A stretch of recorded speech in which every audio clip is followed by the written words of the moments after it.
성모님께 대한 참된 신심 12장 비유. 내가 성모님과 그분의 자녀들 및 종들과 하인들에 관해 제시하는 모든 진리들 가운데 가장 두드러진 진리를 성령께서는 야곱의 이야기에서 제공해 주신다. 그것은 곧 야곱이 어떻게 부친 이삭의 축복을 받는가 하는 이야기다. 이삭의 장남 에사오는 자기의 장자권을 죽 한 그릇에 동생 야곱에게 팔아넘겼다. 두 형제의 어머니 리브가는 에사오보다 야곱을 더 사랑하였다. 그리고 그녀는 야곱의 권리를 지켜주기 위하여 나중에 이 장자권의 판매를 이용하였다. 그녀는 비밀스럽고 거룩한 책략을 활용하였다. 이삭은 아주 늙어서 곧 죽으리라는 것을 알았다. 그는 장남 에사오에게 축복해 주기로 결심하였다.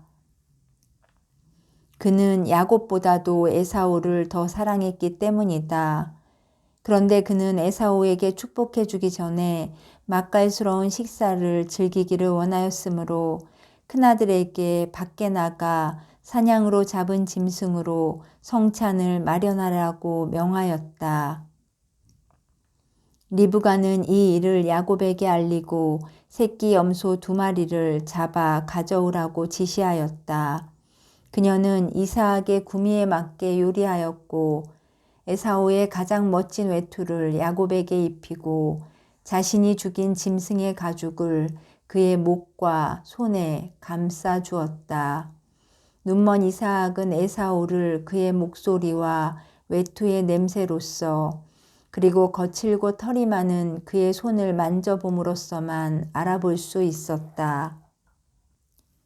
이삭은 리브가의 계략에 넘어가고 말았다. 그는 목소리가 야곱의 음성임을 알아차렸지만 손은 에사오의 손이라 믿었다. 그는 음식을 맛있게 먹은 후 야곱의 외투에서 나는 냄새로 그가 에사오인 줄로 믿고 그에게 입맞추고 축복해 주면서 그에게 하늘의 이슬과 땅의 풍요를 빌어주고 그를 그의 형제들을 지배하고 통솔하는 주인으로 세웠다. 뭇 백성이 너를 섬기고 뭇 족속들은 내 앞에 엎드리리라. 너를 저주하는 자는 저주를 받고 너에게 복을 빌어주는 사람은 복을 받으리라. 야곱이 나가고 나서 얼마 되지 않아 에사오가 이삭이 간절히 원한 음식을 장만해 가지고 집 안으로 들어와 아버지의 축복을 간청하였다. 이삭은 그 자신이 당한 책략을 알아차린 즉시 충격을 받았다. 그렇지만 그는 이 일에 하느님의 섭리가 작용하였음을 알았으므로 그 자신이 야곱에게 한 축복의 말을 철회하기는커녕 재확인하였다. 에사오는 분에 떨며 큰 소리로 동생을 욕하고 아버지가 줄 수 있는 축복이 단 하나뿐인가 하고 부르짖었다. 여기서 교회의 거룩한 교부들에 따르면 에사오는 하느님과 세상을 둘 다 섬기려 애쓰고 천상의 기쁨과 아울러 지상의 쾌락을 원하는 자들의 상징이 되었다. 이삭은 에사오의 절규에 못 이겨 마침내 그를 축복하였지만 땅의 축복만을 내려주었을 뿐이다. 그는 에사오를 야곱의 지배하에 두었다. 이 일로 인해 털투성이의 에사오는 동생을 죽일 기회를 기다릴 겨를이 없을 정도로 격분에 사로잡혔다. 그리고 야곱은 그의 모친이 충고와 기지로 그를 보호해 주지 않았더라면 살해당했을 것임이 확실하다. 야곱은 장자권 축복을 샀다. 그러나 에사오는 그가 자기 자신을 조잡하게 속여 축복을 훔쳤다고 생각하였다. 이 아름다운 이야기를 해설하기 전에 우리는 여러분에게 성서 해석가들에 의하면 야곱은 선택된 이들, 뽑힌 영혼들과 그리스도를 상징하고 에사오는 방탕한 이들이나 단죄받은 이들을 상징한다는 것을 미리 밝혀둔 우리는 이를 확인하기 위하여 둘의 행위와 처신을 각기 검토할 수밖에 없다. 1. 형 에사오는 힘이 세고 건장하고 무기를 다루는 데 능숙한 사람, 사냥을 즐기는 사람이다. 2. 그는 거의 집에 있지 않았다. 그는 대개 집 밖에 있었다. 그는 그 자신의 힘과 기술에만 의지하였다. 3. 그는 어머니를 돕거나 즐겁게 해주려고 노력하는 일에 별로 관심을 두지 않았고 그녀를 위하여 한 일은 아주 적거나 아니면 아예 없었다. 4. 그는 탐식가로 음식을 너무 좋아한 나머지 죽 한 그릇에 자기 장자권을 팔아버렸다. 5. 그는 동생을 죽인 카인처럼 동생을 시기하고 괴롭혔다. 다음의 면모들은 사악한 이들의 일상적인 처신이다. 1. 그들은 현세사에 있어서 그 자신들의 재간이나 강한 힘을 신뢰한다. 그들은 세상사에 있어서 강하고 총명하고 재치 있으나 천상의 것에 있어서는 허약하고 무지하다.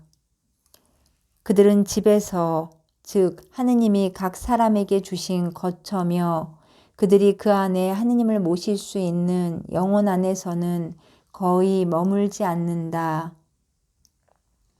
하느님은 당신의 뽑힌 이들 안에 머무신다. 에사우와 같은 사람들은 영적인 것들을 보살피지 않고 내적 신심을 전혀 가지지 않는다. 그들은 종교인들을 소심하고 완고한 사람, 광적인 사람 또는 우둔한 사람으로 간주한다. 3. 에사오의 후손들은 뽑힌 영혼들의 어머니 마리아에 대해 별로 또는 전혀 관심을 두지 않는다. 그들은 정식으로 마리아를 미워하지는 않는다. 그들은 간혹 마리아를 칭송하기까지 한다. 그리고 그들은 때때로 마리아를 기념하여 일부 신심을 실천하기도 한다. 그렇지만 그들은 마리아를 사랑하지 않으며 사람들이 마리아를 사랑하는 것을 좋아하지 않는다. 그들은 일부 사람들이 마리아의 호감을 사기 위해 애써 취하는 태도를 비난하고 그러한 신심이 구원에 필요한 것이라고 믿지 않는다. 그들은 마리아를 미워하지 않고 마리아를 사랑하는 이들을 공공연하게 경멸하고 반대하지 않으므로 또는 어떠한 느낌도 가지지 않고 자신의 방식들을 고치려는 생각은 추호도 하지 않으면서 마리아의 탁월한 은총 속에 머물러 있고 또 그리하여 천국에 이를 수 있다고 생각한다. 4. 에사오의 후손들은 죽 한 그릇에 즉 지상의 쾌락에 자신들의 장자권, 천상의 기쁨을 팔아넘긴다. 그들은 마시고 포식하고 흥겹게 놀고 춤추고 도박하고 웃고 즐긴다. 그러나 그들은 자기 자신을 하늘에 계시는 아버지의 축복을 받기에 합당한 자 되게 하는 일에는 도무지 관심이 없다. 그들은 오로지 세상사에 대해서만 생각하고 말하며 오직 현세적 재와 보상과 명예만을 도모하려 한다. 이런 것들을 얻기 위하여 덧없는 쾌락을 위하여 연기처럼 사라지는 명성을 위하여 또는 영속되지 않는 높은 지위를 위하여 그들은 그 자신의 천상적 유산, 세례성사의 은총, 무죄의 옷을 팔아치운다.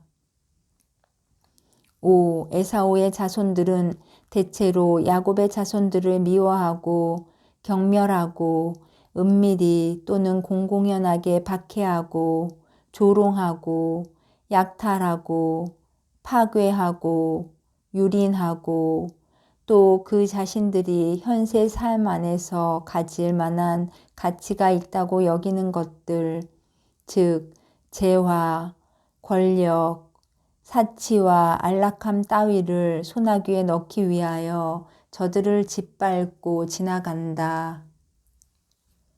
이제 야곱을 살펴볼 차례다. 1. 동생 야곱은 에사오만큼 그리 억세지 못하다. 그는 평온하고 온유함의 성품을 지녔다. 그는 자녀의 온순함으로 어머니를 사랑하고 어머니와 함께 집에 즐겨 머물러 있었다.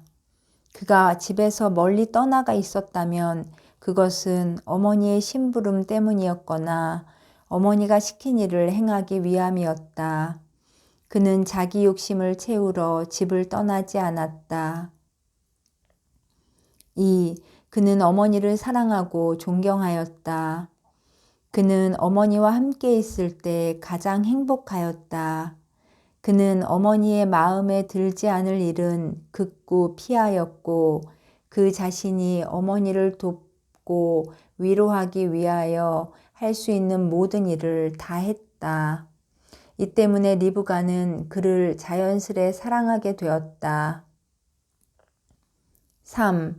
그는 어머니에게 복종하였고 매사에 있어서 민첩하게 애정을 가지고 또 불평 없이 어머니의 뜻을 따랐다.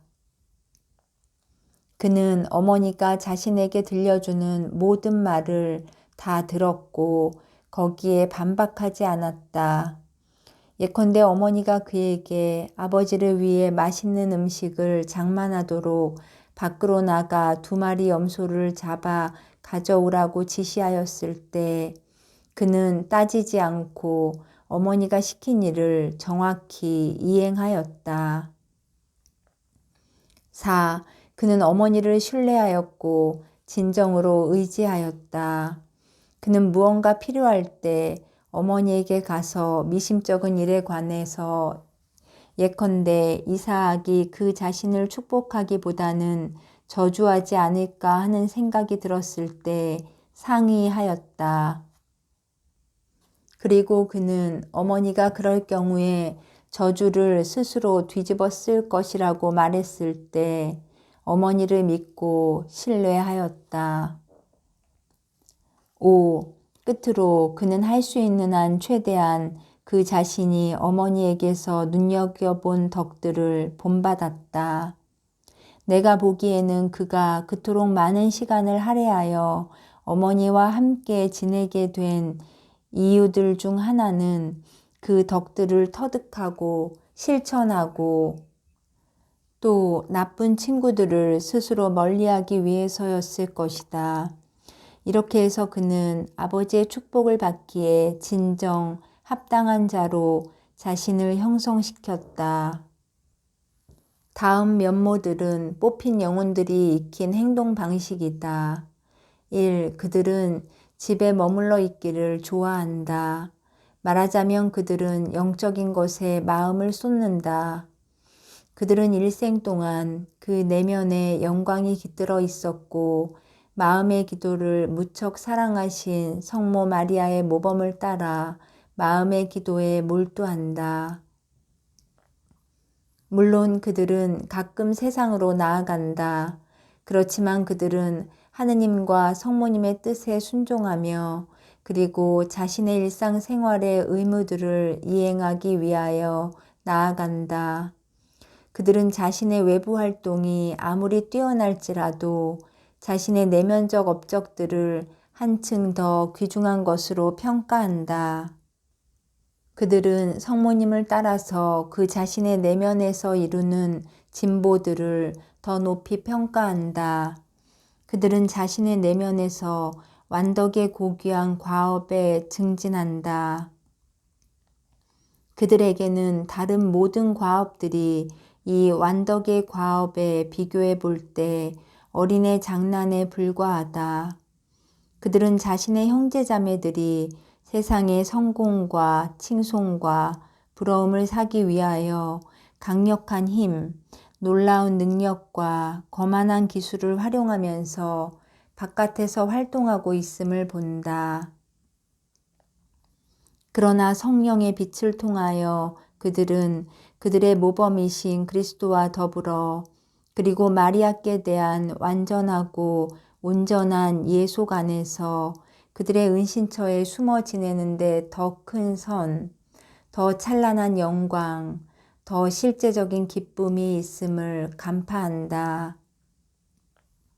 그들은 이런 것이 그 자신들에 의해 기적을 일구어내는 것보다 더 나은 것임을 분명히 안다. 부와 재물이 그의 집에 있으리라. 시편 112장 3절. 하느님을 위한 영광, 인간들을 위한 보화들은 분명 마리아의 집 안에 있나이다. 주 예수님, 당신의 장막은 얼마나 사랑스럽나이까. 참새도 집을 마련하고 제비도 제 둥지가 있어 그곳에 새끼들을 치나이다. 시편 84장 3절. 주님, 주님께서 먼저 사셨던 마리아의 집에 사는 사람은 얼마나 행복하나이까. 뽑힌 이들은 오로지 이 집 안에서만 주 예수님, 당신께로부터 힘을 얻게 되나이다. 오직 그 안에서만 우리는 이 눈물의 골짜기에서 완덕에로 높이 올라가나이다. 2. 야곱의 후손들은 성모 마리아를 진정으로 공경하고 상냥하게 사랑한다. 말로서는 물론 행동으로도 그들은 마리아를 사랑한다. 그들은 외적으로뿐 아니라 마음 깊은 데서도 마리아를 공경한다.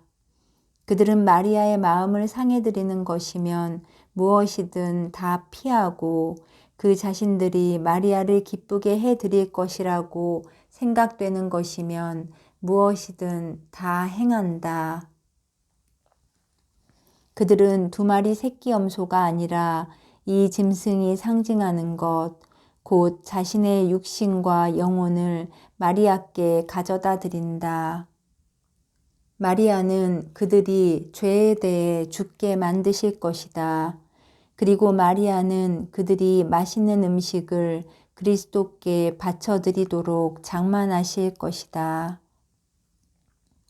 마리아는 천상 아버지의 입맛을 다른 어떤 피조물보다 더 잘 아시며 아버지의 더 큰 영광을 위한 일들을 어떻게 마련할 것인지 더 잘 아신다.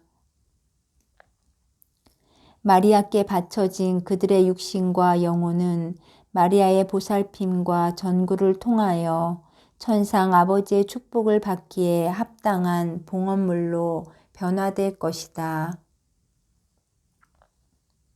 배척당한 이들은 가끔 그 자신이 예수를 사랑하고 또 그분의 어머니를 칭송하고 사랑한다고 말한다. 그러나 그들은 자신의 육신과 영혼을 제물로 봉헌할 정도로 사랑하지는 않는다. 3. 야곱의 자손들은 그리스도의 표양을 따라 마리아를 자신의 어머니로 모시며 그분에게 복종하고 순종한다. 그들은 마리아의 충고를 어김없이 따른다. 야곱은 어머니가 충고하는 대로 따라 행함으로써 거의 기적처럼 축복을 얻어 누렸다. 가나 혼인잔치에서의 기적은 또 다른 예가 된다. 술이 떨어지고 성모님이 예수님께 말씀드린 후 곁에 있던 잔치 시중꾼에게 무엇이든지 저분이 시키는 대로 하십시오. 요한복음 2장 5절 라고 지시하였다. 이리하여 그들은 마리아의 아드님이 행하신 첫 번째 기적, 즉 물을 술로 변화시키는 기적으로 명예를 지킬 수 있었다. 이와 똑같은 방법으로 세상 마지막 때까지 마리아께 온전히 순종하는 이들만이 하느님의 축복을 받고 또 하느님의 기적으로 영광을 누리게 될 것이다. 그와 반대로 에사오의 자손들은 복종하지 못하여 축복을 잃어버릴 것이다. 4. 야곱의 후손들은 자신의 어머니 마리아의 친절과 능력을 신뢰하며 끊임없이 도움을 구하러 마리아께 나아간다. 그들은 마리아를 자신의 인도자, 자신의 고유한 목적지에 데려다 줄 북극성으로 모신다. 그들은 슬픔 중에 자신의 마음을 마리아께로 열고 마리아의 모성적 포근함으로부터 지치고 아플 때 힘을 얻고 또 마리아의 정구를 통하여 자신의 죄가 사해지리라는 것을 알기 때문에 위안을 얻는다. 참으로 놀랍게도 그들은 순결하고 사랑이 넘치는 마리아의 가슴 안에서 자기 자신들을 잃어버리고 순수한 사랑의 불로 뜨거워지며 모든 흠에서 깨끗해져서 당신의 충만함을 누리시는 예수를 만나게 된다. 마리아의 가슴은 바로 예수의 영광스러운 옥좌이기 때문이다. 오, 비할 데 없는 행복이여. 에사오의 후손들은 자기 자신들을 신임할 뿐 마리아를 신뢰하지 않는다. 복음서에 등장하는 방탕한 아들처럼 그들은 돼지의 먹이를 먹으며 두꺼비처럼 흙을 먹고 산다. 그들은 모든 속물들처럼 오로지 가시적이고 물질적인 쾌락만을 갈구하고 마리아의 따스한 가슴을 알지 못한다. 그들은 확실성, 즉 뽑힌 이들이 누리는 절대적 신뢰의 대상을 가지고 있지 않다. 성 그레오리오가 지적한 대로 비참 속에서 그들은 자신의 굶주림을 좋아하고 또 자신 안에 예수와 마리아 안에 깃들어 있는 감미로움을 맛보지 못할 것이다. 5. 마지막으로 야곱의 자손들 뽑힌 이들은 할 수 있는 한 최대한 마리아를 본받는다. 이것이야말로 그들을 진정 행복한 자로 만드는 것이다. 이것이 곧 그들이 뽑힌 이들 대열에 있음을 나타내는 확고한 표지다. 행복하여라 내 길을 따르는 이들. 잠언 8장 32절. 마리아의 덕을 실천하고 은총의 도움으로 일생 동안 마리아의 발자취를 따라 걷는 사람들은 행복하다. 그들은 현세에 사는 동안 성모님이 그들에게 베푸실 은혜 덕분에 행복을 누릴 것이다. 그들은 동정 어머니를 아주 가까이에서 따라가지 않는 이들보다 훨씬 더 행복할 것이다. 그리고 그들은 죽는 순간에 더욱 행복할 것이다. 마리아는 그때 그들과 함께 계실 것이다. 그래서 그들은 영원으로 향한 달콤하고 평온한 여행길을 보장받는다. 마리아께서 그들을 천상 왕국으로 몸소 이끄실 것이다. 마리아께 충실한 이들이나 마리아를 본받고자 애쓴 이들 중에는 한 사람도 멸망하지 않았다. 에사오의 후손들, 버림받은 이들, 오만한 자들은 살 때든 죽을 때든 그리고 영원히 비참을 겪는다. 그들은 마리아의 덕을 실천하지 않기 때문이다. 오 성모님, 당신의 신심을 남용하는 이들과 당신 아드님의 계명을 지키지 않는 이들은 얼마나 불행하고 또 저주받고 있는지요. 당신의 명령들을 떠나 헤매는 자들, 저주받은 자들이니이다. 그렇지만 오 성모님, 당신께 대한 거짓 신심을 멀리하고 당신의 길, 당신의 제안, 당신의 명령에 계속 신실한 이들은 얼마나 행복한지를 제가 온 마음을 다해 말하게 하소서.